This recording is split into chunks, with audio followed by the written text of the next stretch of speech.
अब तक बिहार के इस भाग के प्रायोजक हैं गुरुचरणम इंस्टीट्यूट। बिहार के गया से विभत्स एवं निर्मम तरीके से हत्या किए जाने की सनसनीखेज खबर आ रही है। गया जिले के टिकारी अनुमंडल के जलालपुर प्रखंड के इंग्लिश गांव में मकर यादव की निर्मम तरीके से रोंगटे खड़े कर देने वाली हत्या किए जाने से इलाके में सनसनी फैल गई है। बीती रात लगभग 50 वर्षीय मकर यादव की हत्या करने से पहले आंखें निकाल ली गई। उसके बाद तड़पते मकर यादव की गर्दन रेत कर बुरी तरह निर्मम हत्या की गई। इस घटना की जानकारी अहले सुबह परिवार वालों को उस वक्त मिली जब मकर यादव अपने घर के बाहर दलान में सोए हुए थे। इस घटना की जानकारी मिलते ही मौके पर पुलिस पहुंच गई है तथा हत्या के कारणों की तफ्तीश शुरू कर दी है। इस घटना के बाद आक्रोशित लोगों ने गया टिकारी मार्ग को घंटों जाम रखा। आक्रोशित लोगों ने सबको मुख्य मार्ग पर रखकर सड़क जाम किया और विरोध प्रदर्शन में नारेबाजी और हंगामे की। पुलिस मौके पर पहुंचकर आक्रोशित लोगों को शांत कराने की कोशिश की। ऐसी सूचना मिल रही है जिसको जो है विधि सम्मत कार्रवाई करने का निर्देश दिया गया है। अभी भी उनको सुबह निर्देशित किया गया है कि जो भी उसमें पीड़ित है और जो अभियुक्त लोग हैं उनकी पहचान करें और उनके संबंध में आगे जो विधि सम्मत कार्रवाई की जानी वो करें। जी बताइए क्या सूचना मिली? क्या सूचना सवेरे हम लोग को 5 बजे इनके यहाँ पिपकार हुआ तो हम लोग को जागे तो पता लगा कि क्या चीज़ का है, कुछ झगड़ा हुआ है, क्या बात की उनके यहाँ अथी हो है। तो लोग गए तो देख के कहीं कि उनका मर्डर किया हुआ है। हम लोग भी गए तो छत का चेहरा पर मार है। हाँ, पसली है, धारदार हथियार से किया गया है। हत्या का क्या रीजन लगता है? किसी से दुश्मनी वगैरह? खैर देखिए, ऐसे तो ये बड़ा सच्चा आदमी थे लेकिन जवाब मुंह पर देते थे। किसी को गलत करने वाला को मुंह पर ही जवाब दे देते थे। ये इनका में जो भी खामियां हो या अच्छा हो, लेकिन किसी से कोई दुश्मनी आज तक इनको नहीं था। कुछ मुआवजा वगैरह मांग करेंगे सरकार से? अब परिवार के लिए तो भरण पोषण के लिए तो जरूर मांग करना है। हत्या के पीछे मिले जानकारी के मुताबिक आपसी रंजिश बताई जा रही है। अब तक बिहार ब्यूरो रिपोर्ट गया। बिहार के हर जिले में कोविड-19 से पीड़ित संक्रमित लोगों का हाल बुरा है। ये बातें केंद्र सरकार द्वारा भेजे गए स्वास्थ्य विभाग की टीम ने भी मानी है। यही वजह है कि 16 बिंदुओं पर केंद्र सरकार द्वारा भेजे गए स्वास्थ्य विभाग की टीम ने राज्य सरकार को चेताया है। बिहार में निरंतर बढ़ रहे कोविड पीड़ितों की संख्या बढ़ रही है, जो गंभीर चिंता का विषय है। गया का इकलौता अनुग्रह नारायण मगध मेडिकल कॉलेज अस्पताल, जो कोविड के लिए पूरी तरह डेडिकेटेड है, इस अस्पताल का भी हाल खस्ता है। यहाँ कोविड-19 से पीड़ित मरीजों का हाल खस्ता है। जिला प्रशासन इस ओर कितनी सजग है, इस वीडियो से साफ जाहिर होता है। एडमिट ले रहे हैं 2 घंटे से, सरकार विरोधी कार्य कर रहे हैं या देश हित में काम नहीं करना चाहते हैं आप लोग? एडमिट लीजिए जो कोरोना पॉजिटिव बैठे हुए हैं। हम बोलेंगे कुछ नहीं पहनेंगे, आप पहनाइए। आप हमको अरेस्ट कीजिए, जेल भेजिए, आप मास्क पहनाइए, केस कीजिए हम पे। जो लोग बैठे हुए हैं वहाँ क्यों नहीं एडमिट ले रहे हैं उन लोगों को? कार्य कर रहे हो, 3 घंटे से बैठा के आश्वासन देते हो झूठा। सरकार विरोधी कार्य करके बोलते हो, 3 घंटे से बैठाए हुए हो, भेदभाव करते हो, नेपोटिज्म करते हो। कोरोना पॉजिटिव है, 3 घंटे से फोन करके हेल्थ डिपार्टमेंट बुलाया है, एडमिट काहे नहीं लेता, बेड काहे नहीं देता है जी? कौन कागज आएगा? कागज तू मेरा। यही है मगध मेडिकल का व्यवस्था, देख लीजिए।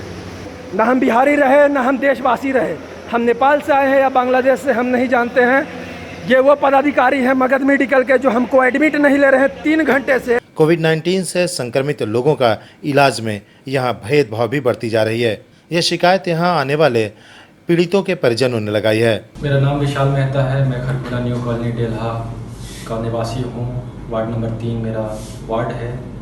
आज से 4-5 दिन पहले 15 तारीख जुलाई 2020 को हम मगध मेडिकल अनुग्रह नारायण कॉलेज प्रमंडल में गए थे। 3 व्यक्ति जो पॉजिटिव केस लेके वहाँ बैठे हुए थे, 2 घंटे से इंतज़ार कर रहे थे। लगभग 1 घंटे हम भी मशक्क़त किए एडमिट कराने के लिए, तो वहाँ पे बैठे स्टाफ ने कोई कॉपरेशन नहीं किया। इवन एक ग्लव्स, मास्क और सैनिटाइज़र भी हमको नहीं दिया। हमारा सवाल बिहार के सरकार से है कि क्या सरकार विफल है हमें जिंदा रखने में? हमारे साथ कोई भेदभाव किया जा रहा है? हम इन सभी का जवाब मांगते हैं जिला प्रशासन से भी। इतना ही नहीं, कोरोना से पीड़ित लोगों ने अपने हाल को अब तक बिहार के माध्यम से लोगों तक पहुंचाने की गुजारिश की है। मैं आचार्य भिक्षु हॉस्पिटल की स्टाफ हूँ। मैं एक लैब टेक्नीशियन हूँ और ड्यूटी करते करते मैं कोरोना ग्रस्त हो चुकी हूँ और 2 दिन पहले ही मेरी कोरोना पॉजिटिव रिपोर्ट आई है और पिछले 10 दिन धक्के खाने के बाद टेस्ट हुआ था मेरा और अभी तक 2 दिन से रिपोर्ट आने के बाद मुझे किसी तरह की कोई मेडिकेशन, कोई दवाई नहीं दी जा रही है, कोई आइसोलेशन फैसिलिटी नहीं दी गई है और मेरी तबीयत, मेरा फीवर, टेम्परेचर डाउन नहीं हो रहा है। मुझे गले में दर्द हो रहा है, मेरी परेशानी बढ़ती ही जा रही है। अभी तक मेरी फैमिली में किसी का भी टेस्ट नहीं हुआ है। सीएम सर, मुझे और मेरी फैमिली को आपकी ज़रूरत है, हेल्प की ज़रूरत है। हमें फूलों की, तालियों की हमें ज़रूरत नहीं है। प्लीज़ हमारी हेल्प कीजिए और मेरे लोगों से विनती है हाथ जोड़ के, प्लीज़ इस वीडियो को ज़्यादा से ज़्यादा शेयर करिए और मेरी हेल्प करिए, मेरी फैमिली की हेल्प करिए प्लीज़। राजेश कुमार चिक्कू, कल कोरोना टेस्ट हो रहा था पिलग्रिम अस्पताल में और मैंने भी वहाँ पे टेस्ट कराया तो मेरा पॉजिटिव आया, लेकिन वहाँ के जो डॉक्टर और ये जो कंपाउंडर वगैरह जो थे वो मेरे आप कोरोना पॉजिटिव हैं इसका कागज़ हाथ में थमा दिया और बोला कि आप होम क्वारंटाइन हो जाए। और हम पूछे कि भाई कोई डॉक्टर से कोई मशवरा, चाहे कुछ ना, कोई मशवरा दिया ना कुछ, और कुछ भी नहीं। एक चीज़ में हम ना मेरे परिवार के बारे में पूछा कि हाँ भाई उसको टेस्ट कराना है नहीं कराना है। हम आप लोग को अपने माध्यम से बताना चाह रहे हैं कि हमारे गया में कितना केयरलेसनेस टाइप का हो रहा है काम। ना मेरा बच्चा लोग का टेस्ट हुआ है, ना वाइफ का टेस्ट हुआ है। ये पता नहीं कहाँ जाके रुकेगा इन लोगों का भ्रष्टाचार, पता नहीं क्या होगा इस देश का। मतलब अनबिलीवेबल, सोचने से भी परे है साले को कि जब मेरे पास कोरोना पॉजिटिव है, एक मामूली सा प्रिस्क्रिप्शन टाइप का थमा दिया, बोले जाइए आप कोरोना पॉजिटिव है, होम क्वारंटाइन हो जाइए। क्या तरीका है ये? मैं आप लोग से आग्रह करता हूं कि ये देखिए ये क्या है, प्रेम कुमार का क्या है, यहाँ पे डीएम का क्या व्यवस्था है और क्या प्राइम मिनिस्टर का क्या व्यवस्था है, ये देख लीजिए यहाँ पे।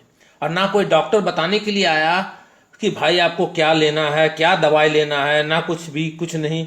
आप सीधे खाली आप होम क्वारंटाइन हो जाइए। अरे साला होम क्वारंटाइन हो जाइए तो क्या दवाई खाना है, क्या करना है, नहीं करना है, समझ में नहीं आ रहा यार। बिहार की शेरघाटी में बढ़ते कोरोना संक्रमण को लेकर राज्य के द्वारा लॉकडाउन लगाया गया था, लेकिन शेरघाटी शहर में लॉकडाउन का कोई खास असर नहीं दिख रहा। देखा जाए तो जिस तरह कोरोना संक्रमण से बचाव के लिए लोग सामाजिक दूरी, मास्क लगाकर सतर्कता बरतते हैं, वहीं कुछ लोग धड़ल्लेहीन नियम व कानून की धज्जियां उड़ाते नजर आ रहे हैं। शहर के किराना दुकानदार हो या सब्जी बेचने वाला, फल बेचने वाला हो या ऑटो चालक, इन सभी को नियम व कानून का कोई ख्याल नहीं है। बिना मास्क लगाए, सामाजिक दूरी का बिना पालन करे धड़ल्लेहीन पैसेंजर ढोते हैं। बता दें कि शहर के नया बाजार, नगर पंचायत, काली मंदिर स्थित फुटपाथ दुकानदारों पर सामाजिक दूरी का बिना पालन किए हुए दुकानदार दुकानदारी करने में व्यस्त दिख रहे हैं। ऐसे में कोरोना संक्रमण का खतरा बढ़ने की पूरी संभावना बनी हुई है। साथ ही शेरघाटी में लगातार कोरोना संक्रमितों की संख्या बढ़ती जा रही है, मगर फिर भी शहर के लोग सामाजिक दूरी के साथ साथ अन्य नियमों का पालन नहीं कर रहे, जिसके लिए स्थानीय प्रशासन को सख्त होने की आवश्यकता है। राष्ट्रीय लोक समता पार्टी के युवा प्रदेश महासचिव जितेंद्र कुमार पासवान ने अपने गांव कंडी नवादा में लोगों के बीच कोरोना जैसी बीमारी से बचने के लिए सैनिटाइजर के द्वारा गली मोहल्लों को सैनिटाइज करवाया गया। रालोसपा नेता जितेंद्र कुमार पासवान ने बताया कि बिहार सरकार स्वास्थ्य विभाग का अरबों रुपया घपला करने में लगी है। 15 वर्ष के शासनकाल में सरकार ने सिर्फ और सिर्फ लोगों को ठगने का काम किया है। बिहार के कृषि मंत्री डॉक्टर प्रेम कुमार ने बताया कि वर्तमान सरकार ने शिक्षा और कृषि के क्षेत्र में अनगिनत कार्य किए हैं। वर्तमान सरकार पर जो आरोप लगाते हैं वो अपने गिरेबान में झांकें। श्री कुमार ने कहा कि वर्तमान सरकार ने जितने भी कार्य किए हैं उसकी तुलना में पिछली सरकार ने 15 वर्ष के पहले जो कार्य किए हैं उसकी तुलना में नगण्य है। श्री कुमार ने वर्तमान सरकार के कार्यों और 15 वर्ष पहले के सरकार के कार्यों की तुलना करते हुए बताया कि वर्तमान सरकार आज जो भी कर रही है लोगों के जनहित में कार्य कर रही है। शिक्षा के नाम पर चरवाहा विद्यालय और विकास के नाम पर चारा घोटाला करने वाले जब बिहार के हालात पर बोलते हैं तो उससे बड़ी विडंबना कुछ नहीं है। किसे याद नहीं कि आज से 15 साल पहले शिक्षा की जो बदहाल स्थिति थी उससे कोई भी अनजान नहीं है। खेतों और चौबरों में केवल काव्यों पर मौजूद महाविद्यालय बिहार की मेघा का अपमान ही तो था। 950 रुपये चारा घोटाला कोड़ में खाज था। यह बिहार पर तीखा प्रहार तथा यहाँ के वासियों के साथ धोखा था। हमारी सरकार ने हर क्षेत्र में शिक्षा तथा कौशल महत्व का जाना है। शिक्षा के साथ ही हमने कृषि समेत विकास के हर एक आयाम पर काम किया है। एनडीए सरकार के आने के बाद 8,568 कृषक हिताध का गठन किया गया है। सिर्फ इतना ही नहीं, हमने किसानों को फसलों के मामले में शिक्षित करना जरूरी समझा है। इसलिए हमारी सरकार द्वारा 3,753 कृषि पाठशालाएँ संचालित करवाई गई।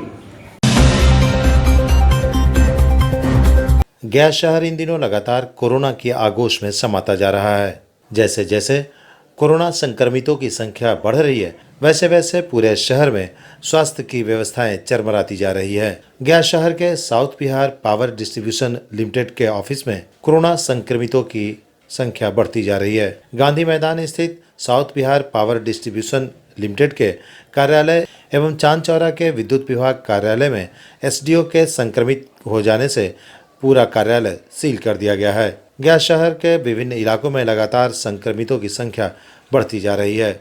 इधर चांद चौरा के ही शिव शक्ति कॉलोनी से संक्रमितों की संख्या निरंतर बढ़ने की खबर आई है। इस इलाके में रहने वाले 2 घरों से 4 संक्रमितों की खबर आई है। शिव शक्ति कॉलोनी में रहने वाले लोगों ने कहा है कि संक्रमितों की संख्या को ध्यान में रखते हुए सैनिटाइजेशन की व्यवस्था की जानी चाहिए। नगर निगम एवं जिला प्रशासन द्वारा इस ओर कोई कदम नहीं उठाया जा रहा है। शिव शक्ति कॉलोनी के रहने वाले चार्टर अकाउंटेंट अनिल कुमार सिन्हा ने बताया कि उन्होंने कई पदाधिकारियों को फ़ोन किया लेकिन कोई भी नतीजा सामने नहीं आया। निरंतर संक्रमितों की संख्या बढ़ने से शिव शक्ति कॉलोनी के रहने वाले लोगों में भय का माहौल है। श्री सिन्हा ने कहा कि उन्होंने दूरभाष पर नगर आयुक्त एवं नगर निगम के कई पदाधिकारियों को इसकी सूचना दी है, लेकिन नगर निगम के पदाधिकारियों ने श्री सिन्हा को जवाब देते हुए कहा कि उस इलाके में सैनिटाइजेशन की प्रक्रिया पूरी कर ली गई है। पूरे शहर में प्रशासन और नगर निगम द्वारा किस तरीके से सैनिटाइजेशन किया जा रहा है इसका जीता जागता उदाहरण शहर का शिव शक्ति कॉलोनी है। चांद चौरा स्थित शिव शक्ति कॉलोनी के लोगों ने कहा है कि सैनिटाइजेशन के बाद भी इस इलाके में संक्रमितों की संख्या बढ़ रही है। अब तक बिहार ब्यूरो रिपोर्ट गया। अब मेडिकल और आईआईटी की तैयारी कर रहे बच्चों के लिए सुनहरा अवसर। अपने ही शहर में मिलेगा कोटा व दिल्ली जैसा माहौल गुरुचरणम के साथ। शहर में अपने अव्वल फैसिलिटीज और बेहतर टीचिंग स्किल के साथ लैस गुरुचरणम में बच्चों को मिलेगा सर्वश्रेष्ठ एजुकेशनल एनवायरनमेंट। साथ ही यहाँ के उत्तम व्यवस्थाओं में digital classes, study from home, online test के साथ साथ ई बुक की facility, recorded videos, lecture, real time doubt solution session जैसे सुविधा उपलब्ध कराई गई है। इन सभी यूनिकनेस के साथ मल्टीपल इंटेलिजेंस की व्यवस्था है। यहाँ कोटा के IITS एक्सपीरियंस फैकल्टीज के साथ क्लासेस दी जा रही है। आज ही आए गुरुचरणम में और अपने बच्चे के भविष्य को सुरक्षित करें। इंजीनियर डॉक्टर कुमार गौरव के नेतृत्व में गया का पहला व इकलौता NEET IIT mains advance NTSC साथ ओलंपियाड का प्लेटफॉर्म। पता है AP कॉलोनी आशा सिंह मोड़ opposite to Ashirwad nursing home गया। मोबाइल नंबर 9430034146 या 9102627777। नामांकन जारी।